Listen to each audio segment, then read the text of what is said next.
Item ಯಾವುದೇ ಇರಲಿ try ಮಾಡಿ ಆಚಿ ಚಿಕನ್ ಮಸಾಲಾ. ಮುಖ್ಯಮಂತ್ರಿ ಡಿ.ಕೆ. ಶಿವಕುಮಾರ್ ಇವತ್ತು ಬೆಂಗಳೂರು ನಗರ ಪ್ರದಕ್ಷಿಣೆಯನ್ನು ಹಾಕಿದ್ದಾರೆ. ಅದರಲ್ಲೂ ಪರ್ಟಿಕ್ಯುಲರ್ ಆಗಿ ಎಲ್ಲೆಲ್ಲಿ ಫುಟ್ಪಾತ್ ಒತ್ತುವರಿ ತೆರವು ಕಾರ್ಯಾಚರಣೆ ಆಗಿತ್ತು ಆ ಭಾಗದಲ್ಲೆಲ್ಲ ಅವರು ಪರಿಶೀಲನೆಯನ್ನು ನಡೆಸಿದ್ದಾರೆ.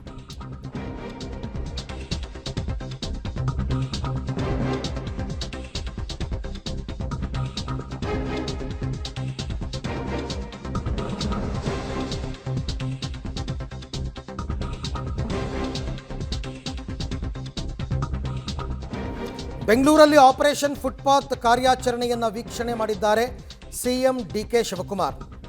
ಸಿಎಂ ಡಿ.ಕೆ. ಶಿವಕುಮಾರ್ಗೆ ಸಚಿವ ಕೃಷ್ಣ ಬೈರೇಗೌಡ ಮತ್ತು ಜಿಬಿಇ ಅಧಿಕಾರಿಗಳೆಲ್ಲ ಸಾಥ್ ಕೊಟ್ಟಿದ್ದಾರೆ. ಪರ್ಟಿಕ್ಯುಲರ್ ಆಗಿ HSR ಲೇಔಟ್, ಜಯನಗರ ಈ ಭಾಗದಲ್ಲಿ ಈ ಕಾರ್ಯಾಚರಣೆ ಹೇಗೆ ನಡೀತಾ ಇದೆ ಅದರ ಬಗ್ಗೆ ಅವರು ವೀಕ್ಷಣೆಯನ್ನು ಮಾಡಿರ್ತಕ್ಕಂಥದ್ದು. ಸಿಟಿ ರೌಂಡ್ಸ್ ಇವತ್ತು ಸಾಮಾನ್ಯವಾಗಿ ಮುಖ್ಯಮಂತ್ರಿಗಳು ಸಿದ್ದರಾಮಯ್ಯನವರು ಇದ್ದಾಗಲೂ ಕೂಡ ಇದೇ ರೀತಿ ಆಗಾಗ್ಗೆ ಬೆಂಗಳೂರು ನಗರ ಪ್ರದಕ್ಷಿಣೆಯನ್ನು ಹಾಕ್ತಾ ಇದ್ರು. ಸರ್ಕಾರದ ವತಿಯಿಂದ ನಡೀತಾ ಇರೋ ಕಾಮಗಾರಿಗಳನ್ನು ವೀಕ್ಷಣೆ ಮಾಡ್ತಾ ಇದ್ರು.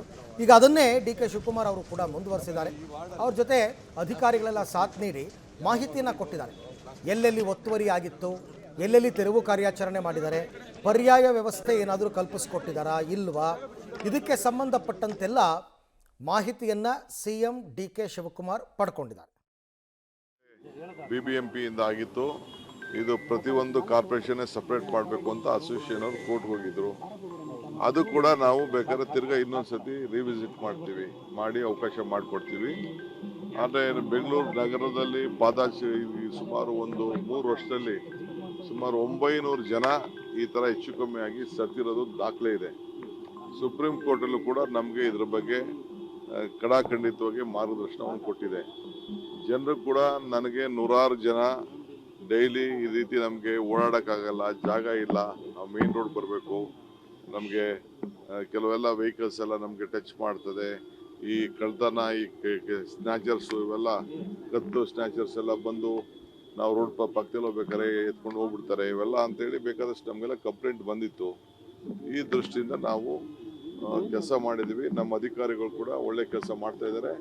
ನಾವು ಅಧಿಕಾರಿಗಳು ಏನು ಕೃಷ್ಣ ಬೈರೇಗೌಡರ ಲೀಡರ್ಶಿಪ್ಪಲ್ಲಿ ಮಾಡ್ತಾ ಇದ್ದಾರೆ. ಸರ್ಕಾರ ಸಂಪೂರ್ಣವಾಗಿ ಪೊಲೀಸವರು ಎಲ್ಲ ಮಾಡ್ತಾರೆ. ಇನ್ನು ಮುಂದಕ್ಕೂ ಕೆಲ ಜಾಗಗಳೆಲ್ಲ ಇದೆ, ಟ್ರಾನ್ಸ್ಫಾರ್ಮರ್ಸು ಮಧ್ಯ ಇದೆ, ರೋಡ್ಗಳ ಮಧ್ಯೆ ಇದೆ, ಈ ವೈರ್ಗಳನ್ನ ಕೇಬಲ್ ವೈರ್ಗಳು ಕೂಡ ಭಾಳ ಎಫ್ಎಸ್ಆರ್ನಲ್ಲಿ ಇದೆ.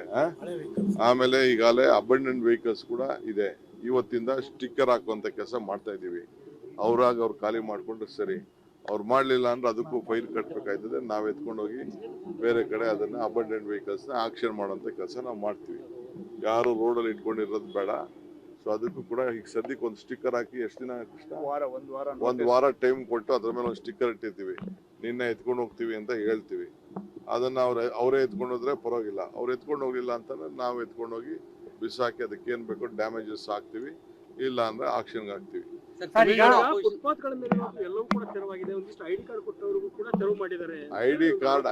ಐಡಿ ಕಾರ್ಡ್ ಕೊಟ್ಟದಕ್ಕೆ ಅವರು ಹೈಕೋರ್ಟ್ ಅವರು ಇದು ಬೇಡ ಅಂತ ಸೆಟ್ ಮಾಡಿದ್ದಾರೆ.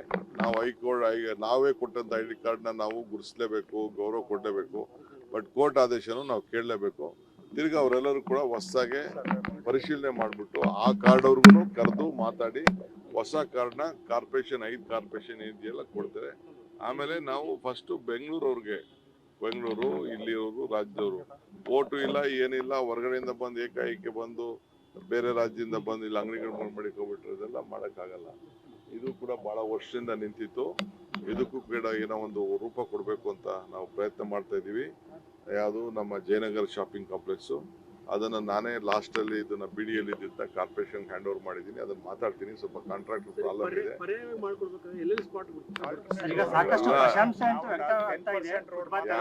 ಯಾರು ಒಬ್ಬರು ಮಾತಾಡ್ತಾರೆ ಮಾತಾಡ್ತೇವೆ. ಸಾಕಷ್ಟು ಪ್ರಶಂಸೆಗಂತೂ ಒಳಪಡಿ ಫುಟ್ಪಾತ್ ತೆರವು. ಆದ್ರೆ ಅಲ್ಲಿ ಬೀದಿ ಬದಿ ವ್ಯಾಪಾರ ಮಾಡ್ತಿದೆ ಅಂತ ನಮ್ಮ ಜೀವನ ಸ್ವಲ್ಪ ಕಷ್ಟ ಇದೆ. ನಮ್ಮ ಬಗ್ಗೆ ಅದಕ್ಕೆ ಅವ್ರಿಗೆ ಒಂದು ಆಲ್ಟರ್ನೇಟಿವ್ ಲ್ಯಾಂಡ್ ಕೊಡ್ತೀವಿ. ಸ್ವಲ್ಪ ತಾಳ್ಮೆಯಿಂದ ಇರಬೇಕು.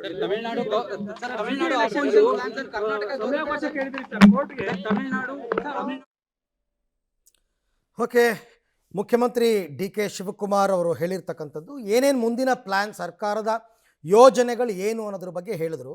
ಈ ಫುಟ್ಪಾತ್ ವ್ಯಾಪಾರಿಗಳ ತೆರವು ಕಾರ್ಯಾಚರಣೆಗೆ ಪರ್ಯಾಯ ವ್ಯವಸ್ಥೆ ಮಾಡಿಕೊಡ್ತೀವಿ, ಸ್ವಲ್ಪ ತಾಳ್ಮೆಯಿಂದ ಇರಿ ಅಂತ ಹೇಳ್ತಿದ್ದಾರೆ. ಅಂದರೆ ಆ ವ್ಯಾಪಾರಸ್ಥರು ಈಗ ಪ್ರೊಟೆಸ್ಟ್ ಎಲ್ಲ ಮಾಡಿದರು, ಮೊನ್ನೆ ಫ್ರೀಡಮ್ ಪಾರ್ಕಲ್ಲೆಲ್ಲ ದೊಡ್ಡ ಮಟ್ಟದ ಹೋರಾಟ ಮಾಡಿದರು. ನಿಮ್ಮನ್ನು ಹಾಗೇ ಕೈ ಬಿಟ್ಬಿಡಲ್ಲ, ನಿಮಗೆ ವ್ಯವಸ್ಥೆ ಮಾಡಿಕೊಡ್ತೀವಿ, ಸ್ವಲ್ಪ ತಾಳ್ಮೆಯಿಂದ ಕಾಯಿರಿ ಅಂತ ಭರವಸೆಯನ್ನು ಕೊಟ್ಟಿದ್ದಾರೆ. ಯಾಕೆಂದರೆ ಈ ಬೀದಿ ಬದಿ ವ್ಯಾಪಾರಿಗಳಿಗೆ ಸರ್ಕಾರನೇ ಐಡೆಂಟಿ ಕಾರ್ಡನ್ನು ಇಶ್ಯೂ ಮಾಡಿತ್ತು. ಐಡೆಂಟಿ ಕಾರ್ಡನ್ನು ಇಶ್ಯೂ ಮಾಡಿಬಿಟ್ಟು ಬೀದಿ ಬದಿ ವ್ಯಾಪಾರಸ್ಥರು ಅಂತ ನೋಟಿಫೈ ಮಾಡಿದ್ಮೇಲೆ ಅವ್ರನ್ನ ಅಲ್ಲಿಂದ ಒಕ್ಲೆಬ್ಸೋದು ಹೆಂಗೆ ಅಂತ ಅವ್ರ ವಾದ. ನೀವೇ ಪರ್ಮಿಷನ್ ಕೊಟ್ಬಿಟ್ಟು ಇವಾಗ ಬೇಡ ಅಂದ್ರೆ ಹೆಂಗೆ? ನೋಡೋಣ ಅದಕ್ಕೇನು ವ್ಯವಸ್ಥೆ ಮಾಡ್ತಾರೆ. ಇಂಡಿಯಾ ಶಾಪಿಂಗ್ ಹಬ್ ಅಂದರೆ ನೀಟಾಗಿ ಪಾರ್ಕಿಂಗ್ ವ್ಯವಸ್ಥೆ, ದೆನ್ ಆಟೋಮೆಟಿಕ್ ಪಾರ್ಕಿಂಗ್ ವ್ಯವಸ್ಥೆ, ಮತ್ತು ಈವನ್ ಗಾರ್ಡನಿಂಗ್. ಹಾಂ ಸರ್ ಹಿಂದೆ ಬನ್ನಿ. ಐ ಬ್ರೋ ಹಿಂದೆ ಬನ್ನಿ. ಫಾಸ್ಟಾಗಿ ಬರ್ತೀನಿ.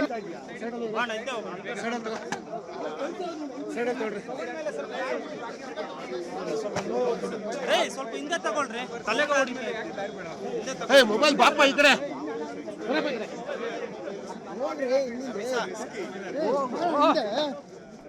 ಈ ಬಗ್ಗೆ ಮತ್ತಷ್ಟು ಮಾಹಿತಿ ನನ್ನ ಕೊಲೀಗ್ ಸುಕೇಶ್ ಅವರಿಂದ ಪಡ್ಕೊಳ್ಳೋಣ. ಸುಕೇಶ್, CM ಅವರ ನಗರ ಪ್ರದಕ್ಷಿಣೆ ಈ ಫುಟ್ಪಾತ್ ತೆರವು ಕಾರ್ಯಾಚರಣೆಗೆ ಮಾತ್ರ ಸೀಮಿತನಾ? ಬೇರೆ ಏನಾದರೂ ಯೋಜನೆಗಳಿದೆಯಾ?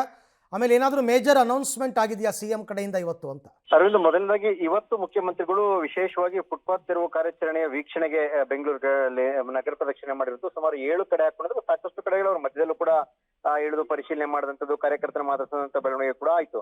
ಆದ್ರೆ ವಿಶೇಷವಾಗಿ ಫುಟ್ಪಾತ್ ತೆರವನ್ನೇ ವೀಕ್ಷಣೆ ಮಾಡಬೇಕು ಅನ್ನುವಂಥದ್ದು, ಯಾಕಂದ್ರೆ ಅದರಿಂದಾಗಿ ಸಾಕಷ್ಟು ತೊಂದರೆ ಆಗ್ತಾ ಇತ್ತು ಅನ್ನುವಂಥದ್ದು, ಚೈನ್ ಸ್ನ್ಯಾಚಿಂಗ್ ಸೇರಿದಂತೆ ಬೇರೆ ಬೇರೆ ವಿಚಾರಗಳು, ದೂರುಗಳು ಕೂಡ ಬಂದಿತ್ತು ಅನ್ನುವಂಥದ್ದು. ಹಾಗಾಗಿ ವಿಶೇಷವಾಗಿ ನಗರದ ಅಥವಾ ರಾಜ್ಯಕ್ಕೆ ಸಂಬಂಧಪಟ್ಟಂತವರು, ರಾಜ್ಯದ ಫುಟ್ಪಾತ್ ವ್ಯಾಪಾರಿಗಳೇನಾದ್ರೂ ವ್ಯಾಪಾರ ಮಾಡ್ತಾ ಇದ್ದಿದ್ರೆ ಅವರಿಗೆ ಖಂಡಿತ ನಾವು ಮತ್ತೆ ಅವಕಾಶವನ್ನು ಮಾಡಿಕೊಡ್ಲಿಕ್ಕೆ, ಅಂದ್ರೆ ಪರ್ಯಾಯ ಏನ್ ಮಾಡ್ಬೇಕು ಅನ್ನೋದು ಮಾಡ್ಕೊಡ್ತೀವಿ. ಹೊರಗಿನವರು ಕೂಡ ಸಾಕಷ್ಟು ಸಂಖ್ಯೆಯಲ್ಲಿ ಇದ್ರು ಅನ್ನುವಂತ ಮಾಹಿತಿ ಕೂಡ ನಮ್ಗಿದೆ. ಅವರಿಗೆಲ್ಲ ಅವಕಾಶ ಇಲ್ಲ. ಇಲ್ಲಿನ ವೋಟರ್ಸ್ ಆಗಿರುವಂತವರಿಗೆ ಅಥವಾ ಇಲ್ಲೇ ಇದ್ದಂತವರಿಗೆ ನಾವು ಖಂಡಿತ ಅವಕಾಶವನ್ನು ಮಾಡ್ಕೊಡ್ತೀವಿ ಅನ್ನುವಂತ ಮಾತನ್ನು ಮುಖ್ಯಮಂತ್ರಿಗಳು ಕೂಡ ಹೇಳಿದ್ದಾರೆ, ಅಂದ್ರೆ ಬೇರೆ ಸ್ಥಳದಲ್ಲಿ. ಹಾಗಾಗಿ ಏನು ಫುಟ್ಪಾತ್ ನ ಮೇಲಿನ ವ್ಯಾಪಾರವಾಗಿತ್ತು, ಅದರಿಂದಾಗಿ ಟ್ರಾಫಿಕ್ ಸೇರಿದಂತೆ ಬೇರೆ ಬೇರೆ ರೀತಿಯ ಸಮಸ್ಯೆಗಳಾಗ್ತಾ ಇತ್ತು.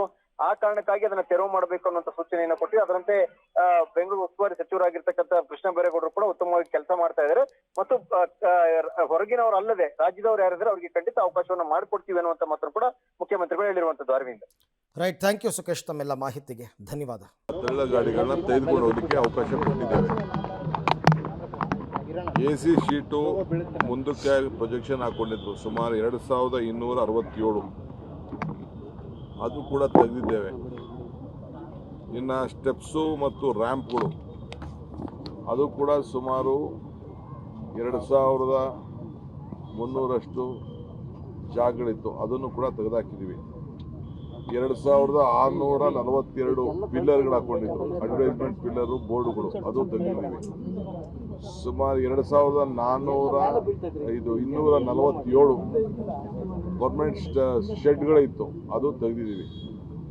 ಒಟ್ಟು 9878 ಜಾಗಗಳನ್ನು ಗುರುತಾಗಿಟ್ಕೊಂಡು ಕೆಲವೆಲ್ಲ ಅಂಕಿಅಂಶಗಳನ್ನು DK ಶಿವಕುಮಾರ್ ಅವರು ಕೊಡ್ತಾ ಇದ್ರು. ಕೇವಲ ಫುಟ್ಪಾತ್ ವ್ಯಾಪಾರಿಗಳನ್ನು ಮಾತ್ರ ಅಲ್ಲ, ಫುಟ್ಪಾತ್ನಲ್ಲಿ ಪಾದಚಾರಿಗಳ ಸುಗಮ ಸಂಚಾರಕ್ಕೆ ಅನುಕೂಲ ಆಗೋ ರೀತಿ ಏನೇನು ಅಡೆತಡೆಗಳಿತ್ತು ಅದೆಲ್ಲವನ್ನು ಕೂಡ ನಿವಾರಿಸ್ಕೊಂಡು ಬರ್ತಾ ಇದ್ದೀವಿ.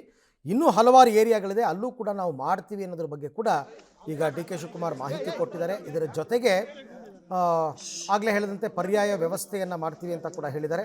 ಇನ್ನು ವೆಹಿಕಲ್ಗಳನ್ನು ಟೋ ಮಾಡೋದ್ರ ಬಗ್ಗೆ ಕೂಡ ಮಾಹಿತಿಯನ್ನು ಕೊಟ್ಟಿದ್ದಾರೆ. ಇವೆಲ್ಲವನ್ನು ಕೂಡ ಸರ್ಕಾರ ಚೆನ್ನಾಗಿ ಯೋಚನೆ ಮಾಡಿ ನಿರ್ಧಾರವನ್ನು ತಗೊಂಡಿದ್ದೀವಿ ಅಂತ. ಆಮೇಲೆ ಅಲ್ಲಲ್ಲಿ ಅವ್ರು ಹೋದಾಗ ಕೆಲವರೆಲ್ಲ ತಮ್ಮ ತಮ್ಮ ದುಃಖ ದುಮ್ಮಾನಗಳು ಮತ್ತು ಅಹವಾಲುಗಳನ್ನು ಕೊಡ್ತಕ್ಕಂಥ ಕೆಲಸವನ್ನು ಕೂಡ ಮಾಡಿದ್ದಾರೆ.